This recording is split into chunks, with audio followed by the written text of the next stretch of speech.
La Edad Moderna.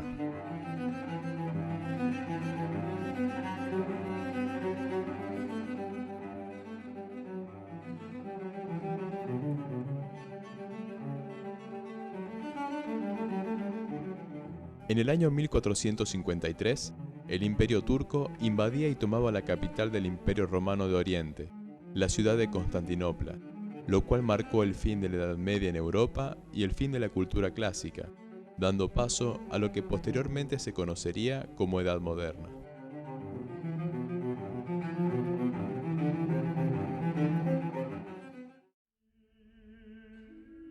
Con Constantinopla bajo dominio musulmán, el comercio entre Europa y Asia declinó súbitamente. De esta manera, las naciones europeas iniciaron proyectos para el establecimiento de rutas comerciales alternativas. En España, los reyes católicos financiaron la expedición del navegante Cristóbal Colón, quien veía una posibilidad de llegar a Asia por el oeste a través del Océano Atlántico, intento que culminó en 1492 con el arribo a América, dando inicio al proceso de ocupación del Nuevo Mundo.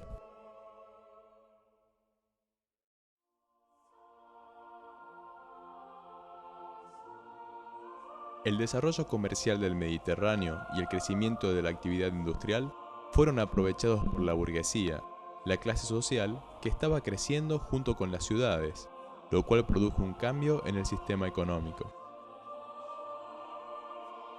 El feudalismo dio paso a los primeros indicios del sistema capitalista.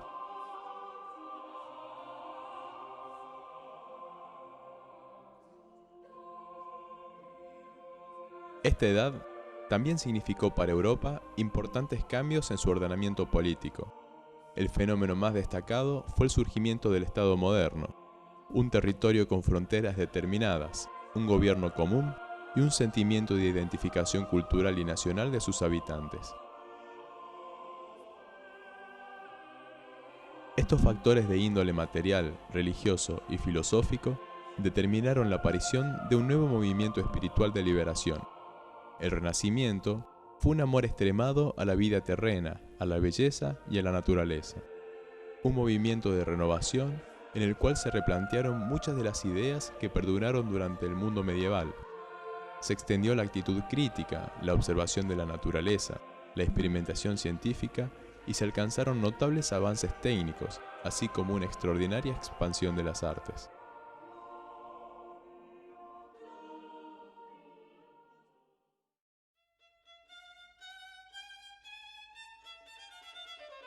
Podemos decir que el Renacimiento es la reaparición de la antigüedad clásica, el regreso a las tradiciones griegas y romanas. Las obras de la época greco-romana eran desconocidas hasta entonces y abrieron a los artistas nuevas fuentes de inspiración.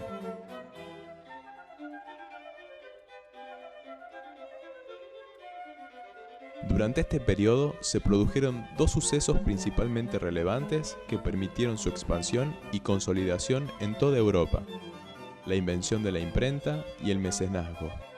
El primero, de la mano de Johannes Gutenberg y acompañado de la fabricación del papel utilizando fibras vegetales, lo cual favoreció a la sustitución del costosísimo pergamino, permitieron la difusión rápida y casi universal de las ideas renacentistas. Por otro lado, surgió el mecenazgo, el cual consistía en la protección y los estímulos dados a las artes por poderosos personajes llamados mecenas, que frecuentemente eran los mismos jefes de estados.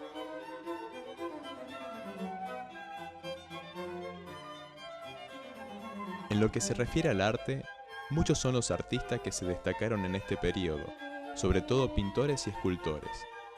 Botticelli, Miguel Ángel Buonarroti,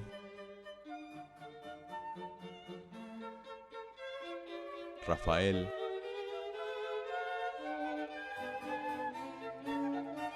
Durero,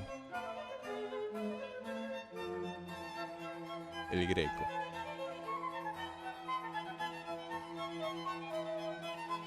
Pero fue Leonardo da Vinci quien con mayor fuerza representó al espíritu renacentista. En él se mezclan la curiosidad científica y la inclinación al arte.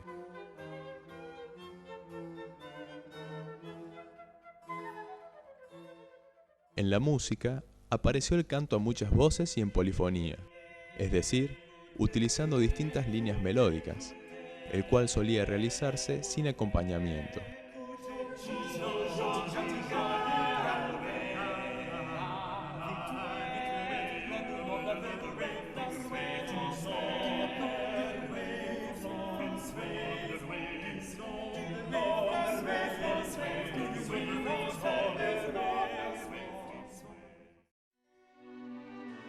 Se incorporan los instrumentos de teclado como el clavicordio, el clave y la espinela, que fueron precursores del piano. La viola y el laúd, así como la vihuela en España, fueron también muy apreciados por sus dulces sonoridades. Se usó el canon y composiciones breves y encomiásticas, denominadas motete y madrigal. El aspecto intelectual del Renacimiento se conoció con el nombre de humanismo. Este contenía el conjunto de ideas que desarrollaron los escritores de esa época. Durante este periodo se reafirma el valor del hombre y se lo considera como el protagonista de la historia, exaltándose la idea del individualismo.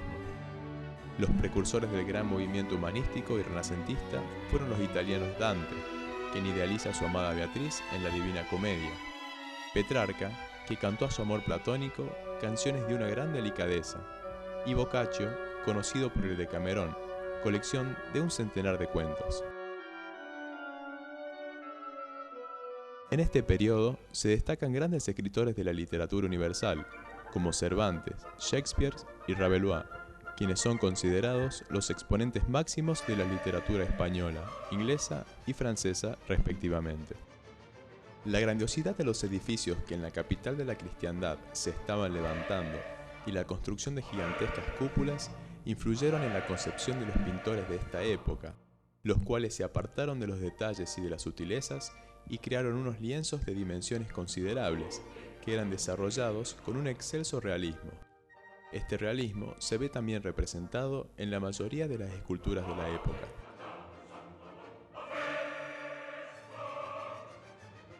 Durante el Renacimiento se inició la ciencia moderna, que se basó en la observación y la experimentación.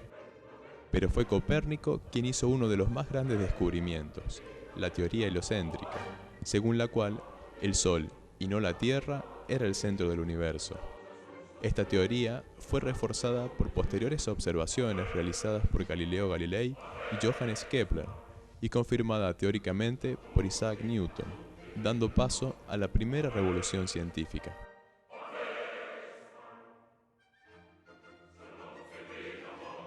Los vientos de modernidad no solo trajeron cambios a nivel político y económico. La crisis que sufrió la Iglesia Católica en el siglo XVI fue uno de los acontecimientos relevantes del periodo que posteriormente se llamó Reforma. Este proceso dividió a la Iglesia entre católicos y protestantes. Quien inició el proceso de ruptura definitiva con la Iglesia Católica fue el monje alemán Martín Lutero, quien redactó 95 razones, las 95 tesis con las que acusó a la Iglesia de corrupta. Después de este duro golpe, la Iglesia Católica determinó hacer una profunda revisión interna. Para ello, convocó un concilio en la ciudad de Trento, el que se inició en 1545. Tras esta reunión, que duró varios años, la Iglesia definió su doctrina. A este movimiento católico se le llamó Contrarreforma.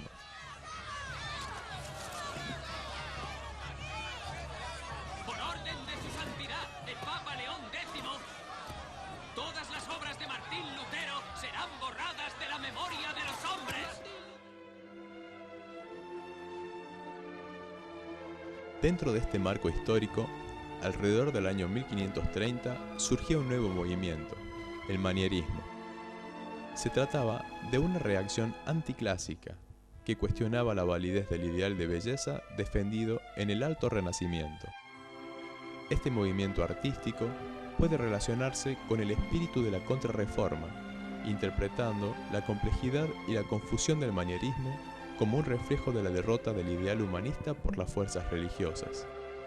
Los artistas de esta época se preocuparon por solucionar problemas artísticos intrincados, como desnudos retratados en posturas complicadas. Las figuras en las obras manieristas tienen frecuentemente extremidades raramente alargadas, cabezas pequeñas y semblantes estilizados, mientras sus posturas parecen difíciles o artificiales.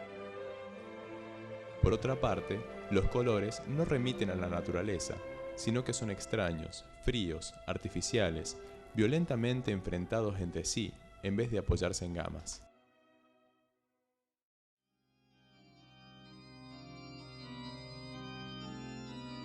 Hacia el año 1600 se derrumbaba el idealismo renacentista, con su amor a la vida y su visión armónica del mundo. Fruto de las adversas circunstancias históricas, la decadencia política, la crisis económica y los fuertes contrastes sociales de la época, nacería el periodo barroco, movimiento artístico que se caracteriza por su visión desengañada, escéptica y pesimista de la realidad. Ahora dominará en Europa una concepción negativa del mundo y la vida.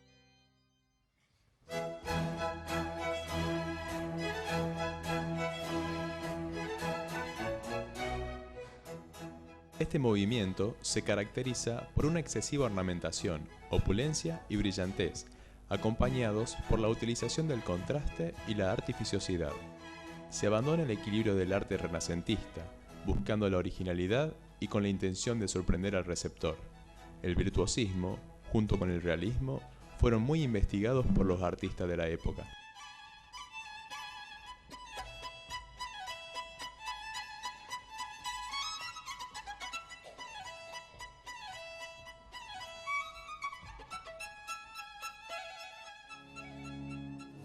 Entre los edificios arquitectónicos de la época se destacan la Plaza de San Pedro, construida por el arquitecto italiano Gian Lorenzo Bernini, y la iglesia Sant'Ivo alla Sapienza, en Roma, considerada como la obra maestra del arquitecto Francesco Borromini. En París se destaca el Palacio de Versalles, cuya construcción, ordenada por Luis XIV, constituye el complejo arquitectónico monárquico más importante de Europa. Su edificación llevó más de 30 años y fue realizada en 3 etapas, acentuándose la participación de los arquitectos André Lenotre y Jules Jardin-Mansart. En Madrid, la Plaza Mayor, obra de Juan Gómez de Mora, es un ejemplo superlativo de la arquitectura de este periodo. La escultura barroca se caracteriza por una tendencia a la representación humana objetiva, con mucho dinamismo. Representa un momento de gran tensión y emotividad. En España se caracteriza por un profundo catolicismo. En la pintura de la época se aprecia un gran dominio de la iluminación.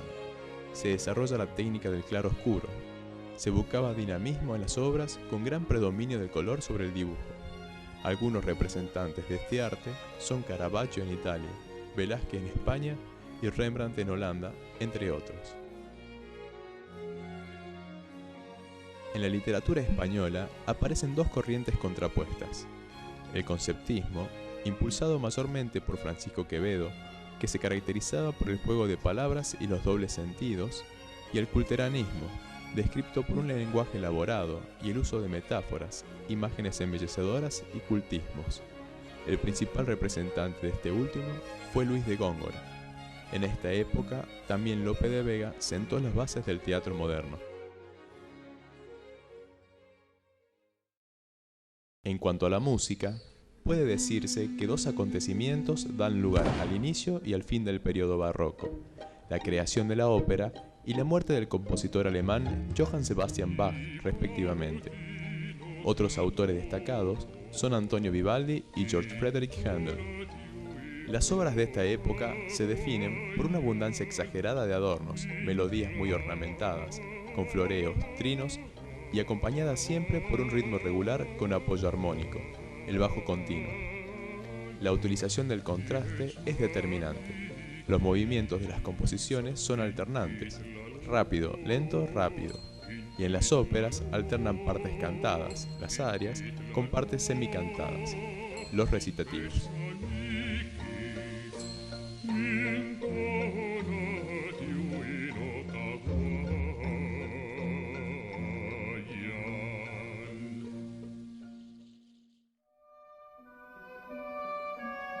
Entre los años 1730 y 1770 se desarrollaba en Francia un movimiento artístico de forma progresiva llamado rococó. Si el barroco estaba al servicio del poder absolutista, el rococó está al servicio de la aristocracia y la burguesía. El artista deja de ser un servidor del poder y trabaja con más libertad, y se inicia el mercado del arte. El rococó se presenta como un arte al servicio de la comodidad, el lujo y la fiesta. Las escenas de su pintura recogen este nuevo estilo de vida. A diferencia del barroco, este se destaca por la opulencia, la elegancia y el gusto por los colores vivos y luminosos que contrasta con el pesimismo y la oscuridad del anterior. Los motivos del rococó buscan reproducir el sentimiento típico de la vida aristocrática, y en él predominan las formas inspiradas en la naturaleza, en la mitología, en la belleza de los cuerpos desnudos, en el arte oriental y especialmente en los temas galantes y amorosos. Es un arte básicamente mundano, sin influencias religiosas, que trata temas de la vida diaria y de las relaciones humanas, buscando reflejar lo que es agradable, refinado, exótico y sensual. La presencia en la arquitectura y escultura es menor, ya que su ámbito fundamental son los interiores: pintura, decoración, moda, diseño y producción de objetos. La música rococó se desarrolló al margen de la música barroca. Puede ser considerada como una música muy intimista, realizada de forma extremadamente refinada. Entre los máximos exponentes de esta corriente se puede citar a Jean-Philippe Rameau, Johann Christian Bach y Georg Philipp Telemann.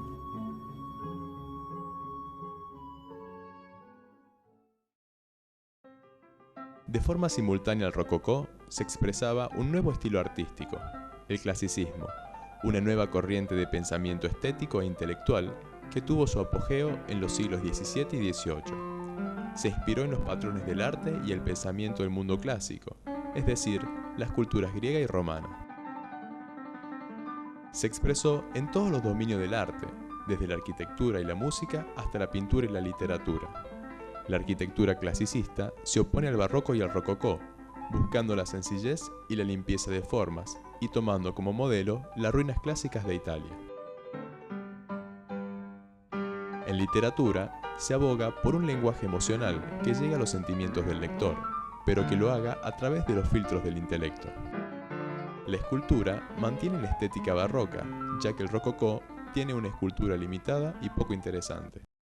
En tanto a la pintura clasicista, se optó por una representación pictórica más realista, pero buscando la belleza ideal y la expresión de los estados del ánimo, en la cual se puede apreciar el predominio del dibujo sobre el color, una construcción del espacio mediante planos sucesivos, sin las bruscas diagonales barrocas. Las obras son cerradas, con las figuras colocadas en el centro de la composición, y las formas se distinguen nítidamente, representadas de manera independiente.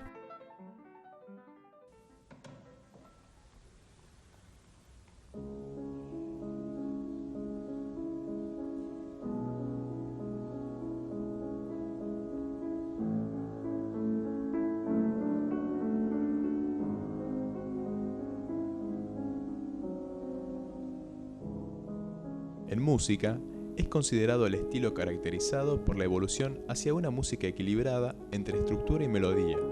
Supone una vuelta a los ideales de belleza y proporción, evitando la complejidad del barroco, tomando como principales cualidades el equilibrio, la sencillez y la armonía. También se caracteriza por el orden y la claridad de las ideas, que genera una simplificación general de estructuras y técnicas.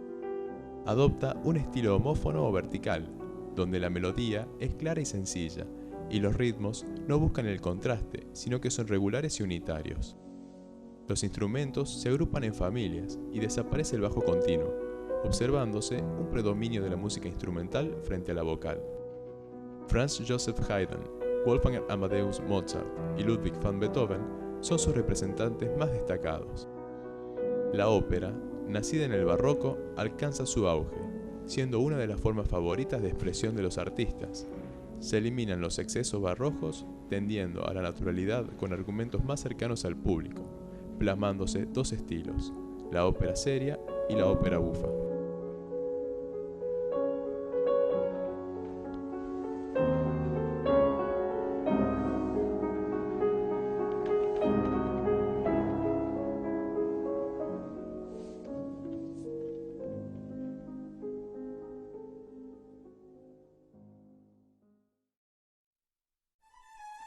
Desde principios del siglo XVIII se desarrolló, especialmente en Francia e Inglaterra, un movimiento filosófico-cultural conocido como Ilustración, denominado así por su declarada finalidad de disipar las tinieblas de la humanidad mediante las luces de la razón. El siglo XVIII es conocido, por este motivo, como el siglo de las luces. Los pensadores de la Ilustración sostenían que la razón humana podía combatir la ignorancia, la superstición y la tiranía, y construir un mundo mejor. La expresión estética de este movimiento intelectual se denominó neoclasicismo. Nació a partir del rechazo del barroco y del rococó, y se halla fuertemente influenciado por la filosofía de la Ilustración. Se caracteriza por el redescubrimiento de la antigüedad clásica y una reflexión profunda sobre el arte. Se basa en la simetría de las formas, en los elementos limpios y al mismo tiempo desarrolla los principios de la revolución industrial y la ingeniería. Sometido a normas rígidas, hecho que lo pone en contradicción con ser el arte de una época revolucionaria, aspira a una belleza ideal, nacida de la exacta relación de las partes, según medidas dadas por la razón. Los principales artistas de esta época fueron Watteau, Fragonard, Adam, Ingres, Sabatini y Winkelmann. La arquitectura se caracterizó por la simetría, la elegancia y la sobriedad, el empleo de un solo orden, dórico, jónico o corintio, en lugar de la superposición barroca, además del énfasis sobre los valores lumínicos, la eliminación del color, el gusto por los arcos de triunfo y las columnas conmemorativas. Los escultores centran su interés en los ideales estéticos y los procedimientos técnicos de la estatuaria antigua. El italiano Antonio Canova fue el más destacado, seguido del danés Thorvaldsen. En pintura, se tomó como modelo la estatuaria antigua y el siglo XVI italiano. El artista que contribuyó de modo definitivo a afirmar el nuevo estilo fue Jacques-Louis David, quien influyó en artistas franceses de la talla de Ingres, Gerard y Proudhon. La Ilustración tuvo una gran influencia en aspectos económicos, políticos y sociales de la época, culminando con la Revolución Francesa y finalizando de esta manera el periodo conocido como Edad Moderna.